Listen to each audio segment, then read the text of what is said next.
This were reduced down to one lane in each direction at 15 to 20 miles per hour maximum design speed, this would be a much more pleasant environment for this wonderful cluster of homes. Mm-hmm. You know, they would actually probably occupy this space a lot more than they probably do on a regular basis. Yeah.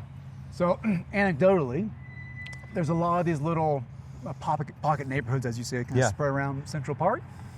Most of the time, when I'm passing through them or I see them, there are signs of life. Like children's toys are just left out in the yard. Play structures, or people themselves are out there enjoying it. So it's actually pretty rare. I'm just noticing this as I look at it. It's rare to see one like this. There are no kids' toys, no balls left out. So would you want to be pummeled by this noise of motor vehicles? No. And see, that's one of the things that we don't realize too, is that when we have a 4-lane structure here, and arguably you could say it's 5 lanes when you consider you've got your parking lane, but I like the parking, that's fine, it's protecting us. It would still protect us if we made this wider. We had the issue that you mentioned of the salmoning cyclist. Well, this is a wide enough corridor that I could see this being 1 lane of traffic in one direction, and then the parking moved over to the current extra lane of traffic that doesn't need to exist. And this could be a parking protected 2-way cycle track, bi-directional cycle track on both sides, like they do in the Netherlands, on their wider corridors, where that's the most natural, pragmatic thing to do, is to be able to ride down that opposite way because it's such a wide expanse. And so what would end up happening though is, you know, these residents in this kind of pocket neighborhood here would then have just 1 lane of traffic traveling closer to that desired speed of 30 kilometers per hour, you know, roughly 20 to 15 miles per hour. And what you end up seeing is that when they're traveling at that speed, that noise is so much less. It really brings it down. And arguably, you could probably look at the surface of the material being used on the street as well. And a quieter material could have been used as well. But what ends up happening is with the lights, you get a platooning effect, and they're racing off the line to get up to speed, and they're trying to get to the speed limit of 30 miles per hour, or as you well know, 4 to 5 to 10 miles above it. And that just really causes the noise to escalate through, making, you know, this front porch experience and this pocket neighborhood experience quite distasteful. It just brings me back a little bit to what we were saying earlier about with like the example of the that massive interior parking lot surrounded by parking. You have pieces of really good theory here. You got this little park neighborhood with a shared common space that could be a nice facility to really share with neighbors, whatnot. But then you have this major roadway here. You know, it's trying to be better, but when you bring these together, it's just not quite. Exactly. Well. It's just not gelling well, and and they're so close because, I mean, this would really be a delightful experience here with just 1 less travel lane and lower speeds. And the speeding is a problem. You may have seen earlier there were some of those dynamic speed feedback signs. Those were installed, I think, a year ago or so.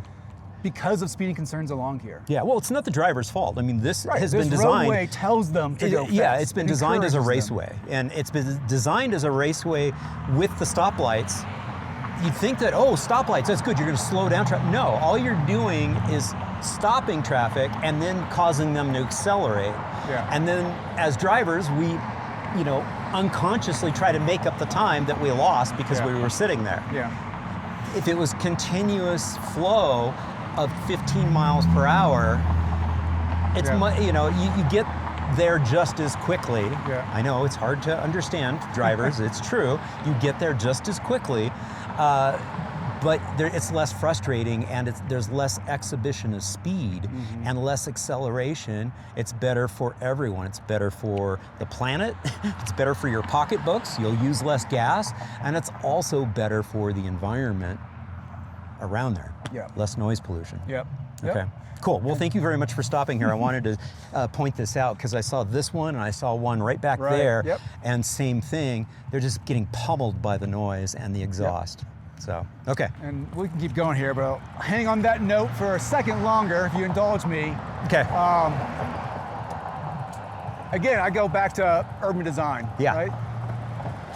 I don't think, at least from my experience, having worked in Europe, I don't think you would see such a wide street in a European city with such low intensity structures on either side of it. You know, 2-story, 1-story, spaced so far apart. Right. And one of the things that's lost by doing it like it is here is that sense of enclosure that could help with traffic calming. Sure. If drivers felt a little more enclosed driving along here, with 4-story, maybe 5-story structures, that could make a difference. Yeah. Who knows? So we're gonna go to the right up here. Okay. We're gonna get off of this STROAD. Okay. And get onto the greenway system. Okay. I should also point out, we're not gonna see it.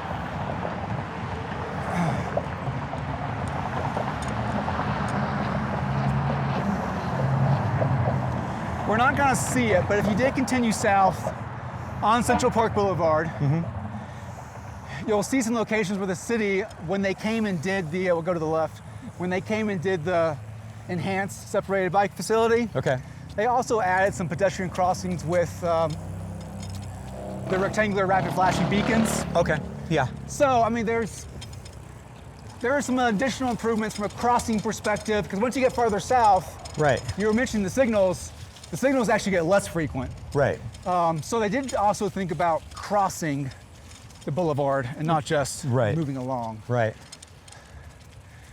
So we're on the greenway system. We spent a lot of time just critiquing some elements of the development. Yeah. But here's something that I think is great. So Central Park does feature this nice greenway network. I guess it could be more extensive, but it's pretty nice. Right. And maybe not every, just about every elementary school. There are 5 elementary schools in the southern portion of Central Park. There's a couple north of the highway divide, but almost every elementary school on this side is connected by a greenway. Right.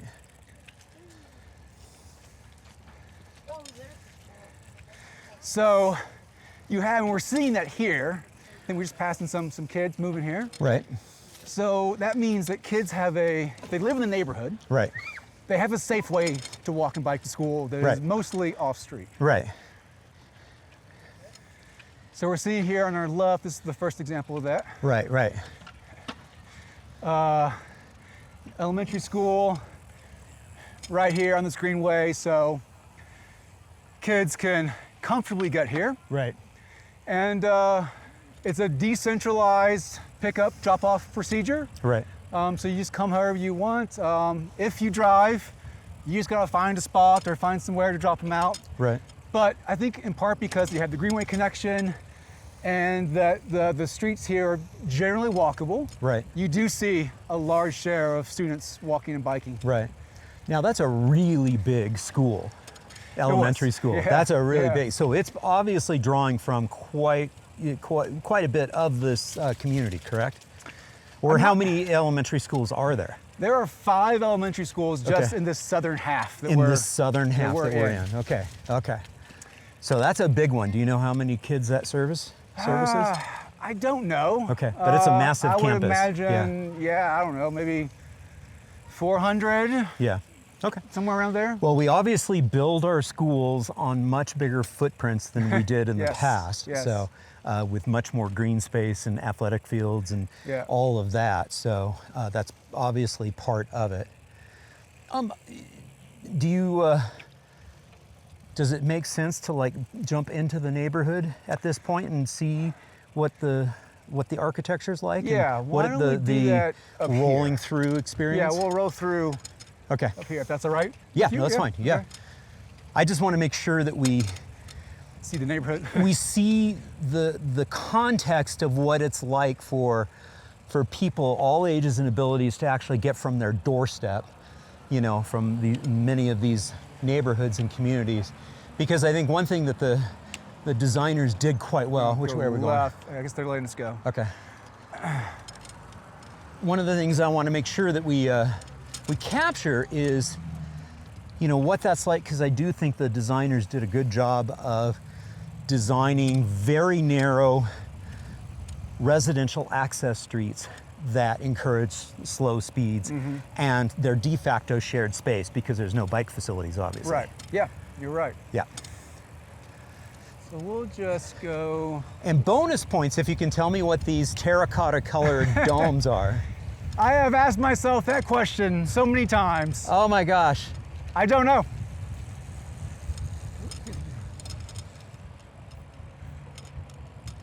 Inquiring minds want to know.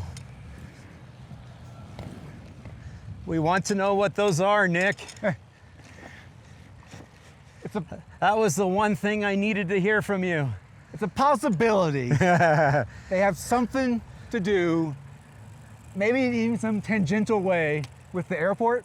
Okay. So there's a lot of public art sprinkled around the neighborhood. Okay.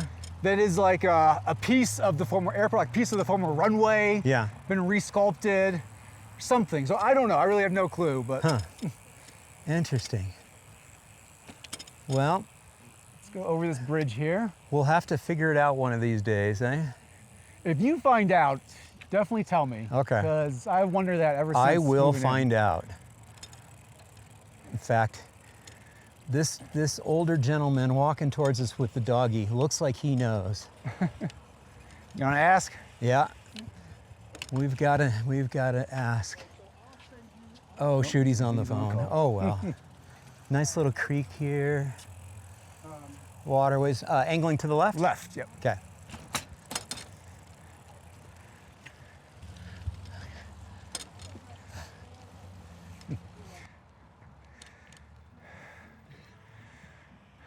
All right, looks like they're letting us go. All right. I will say Denver drivers are much more courteous to people on bikes and pedestrians, people walking, than Memphis drivers. Yeah.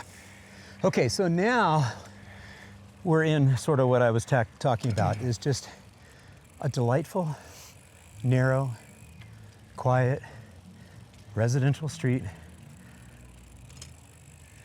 Yeah. No traffic, really. Yeah, I think the streets are definitely narrower, Yeah. curb to curb, than your typical Yep. suburban, residential development, subdivision. Yep. You have a priority on street trees. Yeah. Again. Let's turn both right here. sides. Turn right here for a second. Okay. And there's no driveways because there's no garages. That's right. Because the garages are accessed through Back these alleys. these back alleys. Bringing back the alley. Bringing back the alley. We used to have in our cities. And so really, when you really look at it, if we scan over here and we see just how narrow this is, this becomes a de facto yield street, which really helps reinforce that slow speed of shared space that you and I are so used to seeing in Europe. Right.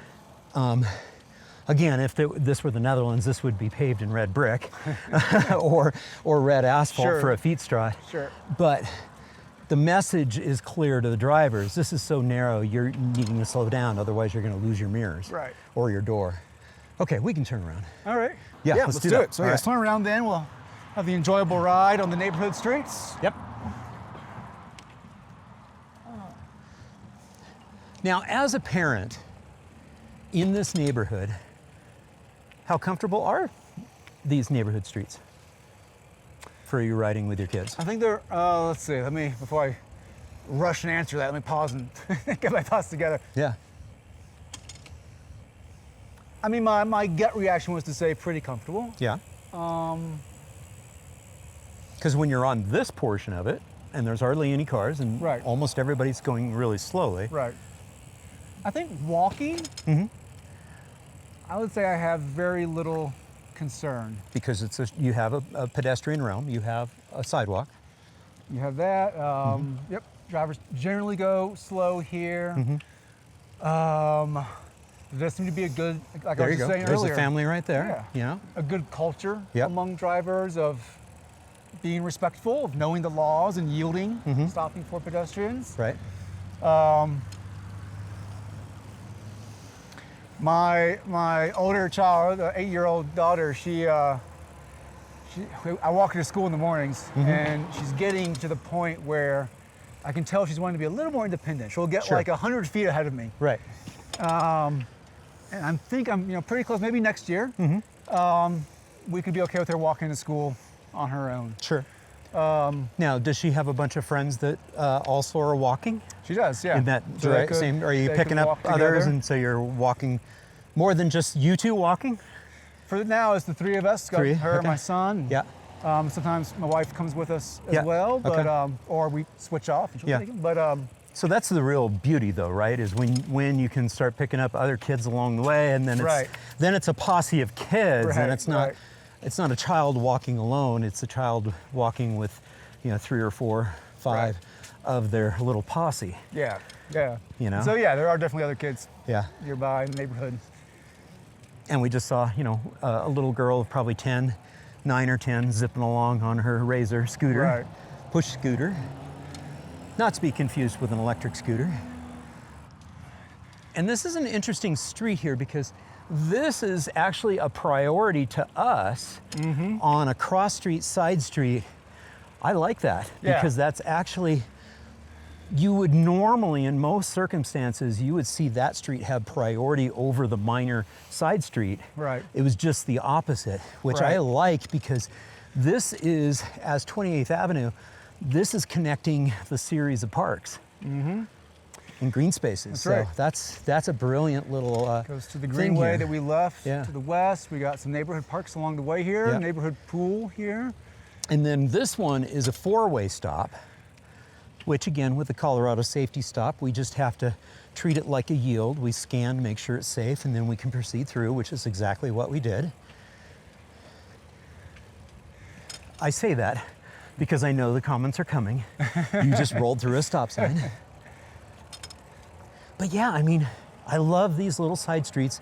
And what's really neat about the urbanism, Nick, of this community design like this is many of these side streets have terminated vistas. That last one had a house at the end. This one also has a terminated vista a couple blocks down. You just see and feel like this is human scale, human pace. Right. And the only criticism I have of this part of the community and of the neighborhood is where are the community corner stores and markets. I mean, that's the one thing. It really does still feel like it's zoned for single family homes, nothing else. Definitely agree with you 100% on that one. I'd also say another way it missed the mark is just density. I think it could have been even denser. I'm okay with it being single family homes of this, squishedness. I mean, they're very small lot size. I'm okay with that, given the fact that I know that just right over there and right over there, there's plenty more density that's closer to the transit. I'm okay with that, but what I would still love to see is a little bit like a little corner market allowed, every block or every other block, the way that things used to be, in the 20s and 30s and 40s before we made it illegal for a mom and pop corner market. Yeah, and that's why I think the connection is key. Yeah. To have those, I think a business person's going to tell you, to have those corner shops, you need density. They need lots of customers nearby. I think that there are enough. I mean, I think there's enough people here, and the fact that we've got denser areas within about 1,000 meters.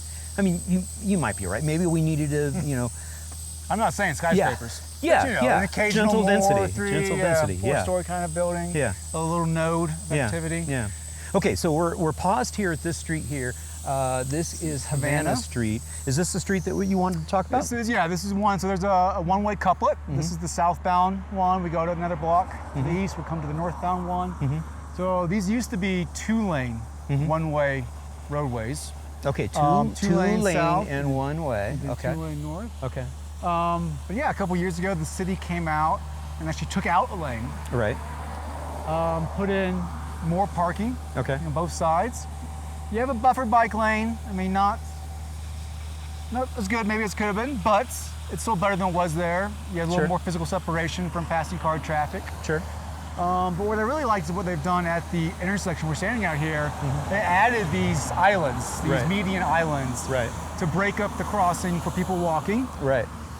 And again, ideally, slow down traffic a little bit as it's passing through the intersection. Right.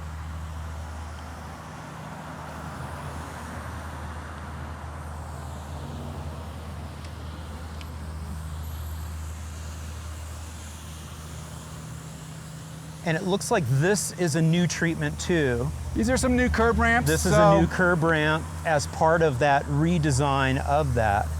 I think this is actually even newer. Yeah. So a lot of the original curb ramps were not compliant with existing standards over the last year or so. City's coming through, replacing them. Okay. Let's ride down this a little bit and get a sense as to what it feels like. You're the active transportation planner and designer. You can tell me what needed to be done. Yeah. What could still be done. Well, so like I was saying, the painted buffer you see to the left of the bike lane is nice. It does provide, again, a little more physical separation from moving cars. So definitely better than just your conventional bike lane. But it goes back to creating a bit of that open space feeling for drivers. Right. There's no vertical elements coming out of the ground. Right. So for drivers, it doesn't do much. You know, the lane maybe is a little narrower than the two that used to be there. I'm not sure exactly, but so there might be somewhat of a visually narrowing effect with the lane markings. Of course, the bike lane itself is still in the door zone of these cars we just passed. Right. So I would, probably most would naturally just tend to ride to the left side of the bike lane. Right. Cars are gonna have to be entering and leaving that parking lane, so you know, have to watch out for that as well. Right. And then as you can see, it just kind of ended. Yeah. And now we're here. Yeah. Figuring out, okay, I guess we just merge and go from here. All right, let's do a U-turn and let's go back on the couplet, the one-way couplet. Want to go the was northbound? Created. Yeah. So in that case, well, yeah, we can just do a U-turn. Yeah. Let's go. All right. All right.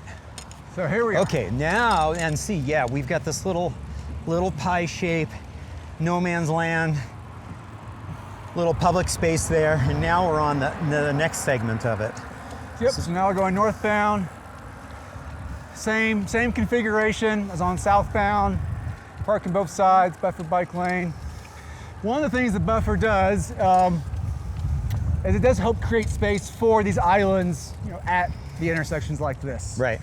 It'd be nice if there was some way to have a vertical element along it. I would maybe flip potentially the parking and the bike lane. Get your bike lane next to the curb. Yeah. Float your parking. Yeah. You'd have to really be more considerate of your sight lines at driveways and intersections, but you know, it can be done. Yeah. Let's pull up to where that bike lane sign is. Okay. And stop and look back up the hill. All right, so looking back up the hill, what I notice that's most different about the couplet here, this segment of the couplet, this of course is Lola going down. I think it's Lola, unless it's Iola. Iola, thank you. Iola, is that this is a straight shot. The other one was curvy, and so you didn't have that straight shot. This is a straight shot downhill where you could tell that you'd get the speeds really moving quickly. The good news is since it's a straight shot, you have a good likelihood if you're riding your bike, you're not gonna get, you know, taken out by a car that doesn't make the corner, which you get over on that other street because it's on a corner. But at the same time, it sounds like, or it seems like, they're using human sacrifice over on that other side over there in that buffer with absolutely no enhanced separation or protection in that buffer on curves. Right. Because if somebody's not paying attention, it's easy to lose track of the fact that you've got a corner, a curve coming up. They could track out of their lane. Easily track out of their lane a little bit or just lose control. Whereas, you know, here, yes, you could also lose, track of what you're doing and drift over, but you've got concrete that you're about to hit anyways, really soon. Sure. But yeah, to your point, let's shift that parking over. Let's make it a parking protected. Yeah. And yeah, beautiful. And one thing I'll say too is, you don't always need a protected, separated bike lane. Absolutely. If you can get the traffic speeds calm it down to, right. again, 30 kilometers per hour, 20 miles per hour, then we're talking, and I think we're achieving that on our narrow side streets in our residential areas, because they're narrow enough when there's parking on both sides. It's like a yield street. Right. I'm questioning whether that's going to be possible given how wide these are, since they used to be multi-lane one-way kind of traffic sewers. Right. I think that we're going to have to move that parking over if you're going to create a safer environment for all ages and abilities. Yeah. I mean, you tell me, you're the parent, you got kids in this neighborhood. I mean, I would think that you'd want you and your family on the other side of a parked vehicle versus just the buffer. Yeah, I think if nothing else changed with this design, I probably would agree with you. Yeah. But I wouldn't give up hope just yet on this design. Like, I think there could be some additional traffic calming measures. Oh, sure. I could totally see like putting planters here. Like you were saying earlier, you have to have a vertical element right here in this buffer. Right. If you don't have a vertical element, then that traffic sign of 25 miles per hour means absolutely nothing, because this still feels like a runway for drivers. Yeah.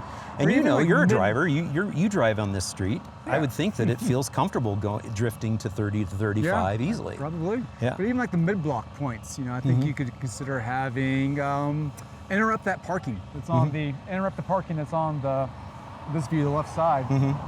Have a bulb out to tighten that space. Yeah. And that buffer. Yeah. Assuming you're there's no right issue over with here. their sight lines. Yeah. So you're staying over here.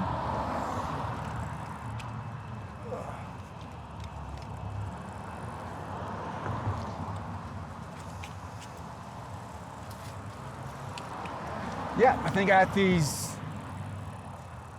intersections potentially. Yeah. Got to look into your radii there and whatnot, turning movements. Let's take a look at what we have here. I think this is going to be, this is our no parking sign here. So we've already basically are daylighting this particular intersection and this crossing. Obviously this crossing is much more human friendly, people oriented, but I mean, to our point, it's this downhill, it's kind of a raceway through here. Yeah. I mean, that vehicle was clearly going about 30, 35 miles easily through this space. So yeah, I like what you're saying is let's do that concrete work that we just did there. Let's do that here too. Let's really narrow that sucker up. Why not? Right. You don't have vehicles turning this direction. I mean, all you're really doing is protecting the pedestrians even more because no motor vehicles are turning in that direction, out at this level. We can do something there. Right. Yeah. Yeah. Yeah. I like that idea. Here's a thought, John. Why does this need to be one way? Like, if you could go back, now it'd be difficult because you have the coupler and the way that it kind of splits that we saw. It might be a little difficult to retrofit it. But if you could go back originally, why did this need to be a one-way street? We know one-way streets encourage speeding. Yeah. You don't have that friction as you do with two-way travel passing. Yeah. I think curb to curb, if this were a two-way and we allowed parking on both sides still, I think it's one of those weird curb to curb dimensions where you just basically give up on any kind of cycling infrastructure. And yet it's not narrow enough for a two-way to really be an all ages and abilities comfortable shared space. Yeah. Which is what we're seeing on the side streets. Potentially. Yeah. And the side streets are so narrow that you feel that vertical element in the tree canopy. The trees are reaching over, and so that also is a traffic calming aspect of the side streets. This street obviously has enough motor vehicle count numbers that, assuming we can't reduce the number of motor vehicles through here, I just want to slow them down even more. And so what you were talking about earlier, I like that idea, is let's get some vertical elements. Let's move, if we can't move the parking over, that's my first thing, is let's make it parking protected. If we can't do that, then let's get some interim materials or planters or something that really gives that vertical element. And is not flex post. Let's not even go that direction. Let's do something more beautiful. I mean, that's why I love planters. Plant some flowers in the damn thing, and really force people to pay attention and slow down through here. Yeah. Let's cut through an alley.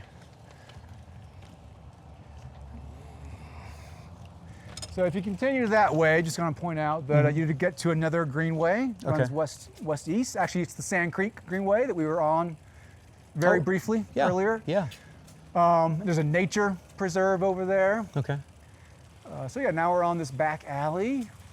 Let's go, I don't know, let's see, which way? I guess left? Okay.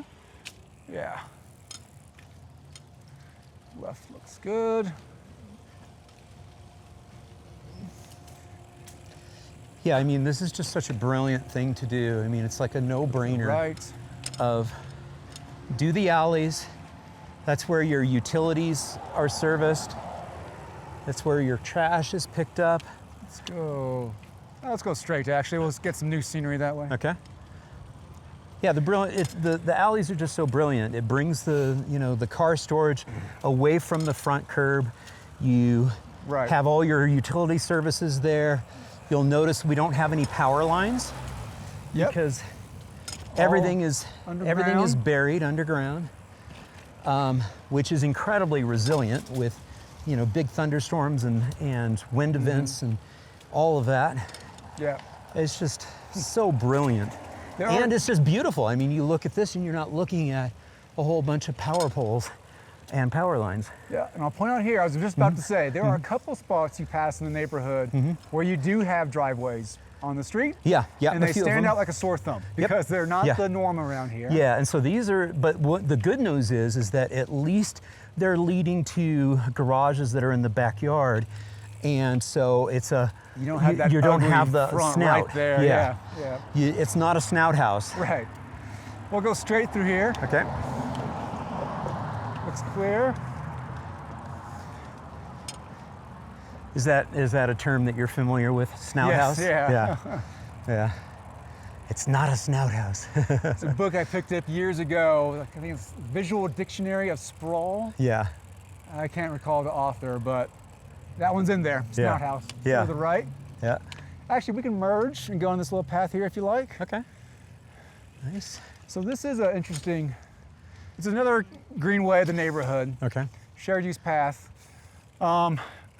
Really, it's a wide sidewalk. I mean, it's the section we're on now does seem a little more, I guess you could say, kind of naturally multi-use path. Yeah. You can go farther east though. You're riding up right next to some houses. Okay. So it just feel more like a wide sidewalk. But this section's a little more shared use path style. Yeah. And again, we've got some water ditch here. Nicely done. It's a little bit of stormwater management, but at the same time, a great way to have a little multi-use path. Get you away from the street if you want to be, and clearly people do. It's very nice.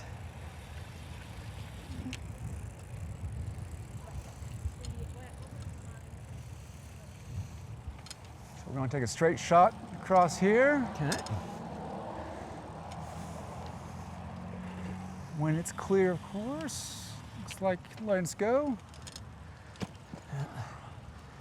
Yeah, to your point, it seems like the drivers in the neighborhood really are anticipating seeing, people walking and biking in the neighborhood, and so they're, quite conscientious and they're yielding, and even when they technically don't need to, but they are, which is very nice. Right.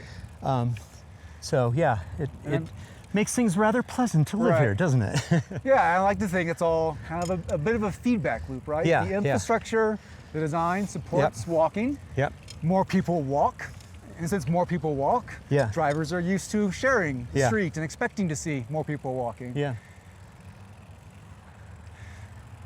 Yeah, and I really do appreciate that there is this network of greenways that are, a redundancy of mobility option, We could obviously be on the street, but you know, quite frankly, the street has a whole bunch of cars on it right now. I was about to say, we'd be squeezed between those cars right now. Those are the parked cars, but some of them are parked cars and all of that, but yeah, it's nice to have that mobility option.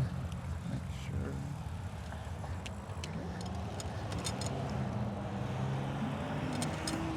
You see a lot of bikes like that there. Yeah. Back seats, parents picking up kids, bringing them somewhere. We have one ourselves. Yep, yep. The cargo bike revolution. Right. And there's your kid. There's your Colorado view for you. Yeah, there it is. Out front, sunbeam coming through. Yeah.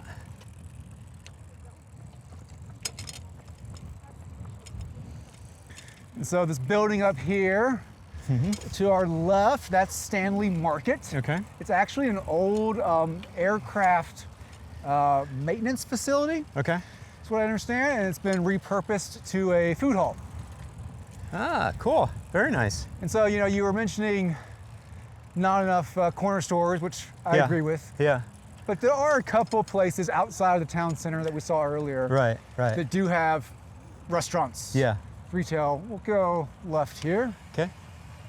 Well, you do that. I'll take the paved. Oh, okay.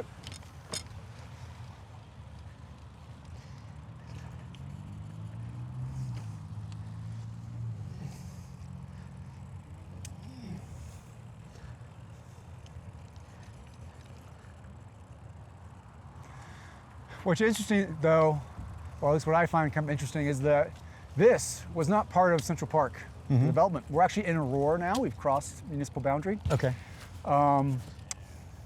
And so this was undertaken by others who saw the potential for having more retail restaurants in close proximity to all of these new residences being built. Okay.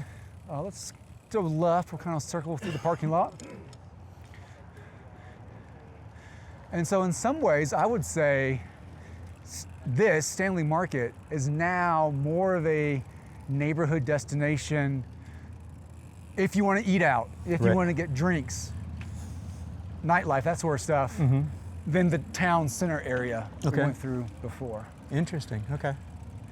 Yeah, I found that power center marketplace area to be a bit forced and stale and kind of boring, and which I guess kind of happens when it gets kind of programmed around ideally bringing in national chains and focusing on, you know, going out of their way to focus on car parking. And, you know, it kind of kills a little bit of the funkiness and the vibe that we're seeing here. I mean, there's still plenty of car parking, but this has a je ne sais quoi, you know, this has, you know, something that's just special to it. You're right. Yeah. Over there, you had the Starbucks, the Chipotle. Yeah. I think they're a donut. Chain. Here, you don't have any of that. Yeah. And just to the left, all of this is brand new residential development. Wow, look at all that. Just, I mean, literally within the last 6 months has all of this opened up. Yeah. Yeah. Fantastic. Let's keep going, and we can park our bikes by the main entrance. And did I see there's a family bike shop over there on the other side? On the other side of this building here, did I see that? I saw an Urban Arrow parked out front, and I couldn't tell. No, I think it's just some bike parking side entrance. Let's go right. Sorry. I wish there was a bike shop in here. Oh wow. There is one a couple blocks from here. Yeah. But they specialize in e-bikes. Okay. Locally owned little e-bike shop. What's the name of it? Hearts Cyclery. That's the one I'm thinking of. It used to be. We'll just roll up here. It used to be Bike Shop Girls. Okay. Yeah, and she sold it to them. Cool. I was going to say, I thought we were close to that. Nick, we have come to the close. It was fun. I enjoyed it. So tell us a little bit about where we're at here. Yeah, so we are ending our ride at Stanley Marketplace, which is technically in Aurora, just on the edge with Denver and Central Park. This used to be an aircraft maintenance facility business connected when the airport was here. Yeah. and was repurposed into this food hall kind of retail area that's now become a center of the neighborhood. Yeah, and speaking of center of the neighborhood, just on the other side of that little structure there where the lights are, there's literally the houses are right there. They're walking distance. This direction here is Aurora. We've got new housing that has just been built there. So brand new. This is a really neat, funky, fun place. This looks like a little circular here, a little fun. And we got Sweet Cow ice cream right behind us, which is a great Colorado company, I believe, as well. So, Nick, thank you so much for showing me around. In closing, just kind of share with the audience one last thing that you want to really share about living in Central Park. Yeah, well, I guess I would say first off, I hope we didn't come off as too critical. I do want to emphasize that I think what has been done here, the streets, the urban design, everything is much better than status quo you see in a lot of more suburban new developments. Yep. Always room for improvement, Yep. and clearly the city's taking some action to come back and revisit that. So I think Central Park can be a great model for other areas around the country looking to either build new or to retrofit some of that more suburban style infrastructure that they did back in the past and want to get with the times. Sounds good. All right, well, I'm thirsty. Let's go get something to drink. Let's do it, yeah. All right, Thanks, John. cool. Appreciate it. All right, thank you. All right, guys, thank you so much for tuning in. I hope you enjoyed this episode. And if you did, please give it a thumbs up, leave a comment down below, and share it with a friend. And if you haven't done so already, be sure to subscribe to the channel. Just click on the subscription button down below and ring that notifications bell. And if you're enjoying this content here on the Active Towns channel, please consider supporting my efforts. It's easy to do. Just navigate over to activetowns.org and click on the support tab at the top of the page. Again, thank you so much for tuning in. This is John signing off by wishing you much activity, health, and happiness. Cheers. And again, sending a huge thank you out to all my Active Towns ambassadors supporting the channel on Patreon, Buy Me a Coffee, YouTube Super Thanks, as well as making contributions to the nonprofit and purchasing things from the Active Towns store. Every little bit adds up and it's much appreciated. Thank you all so much.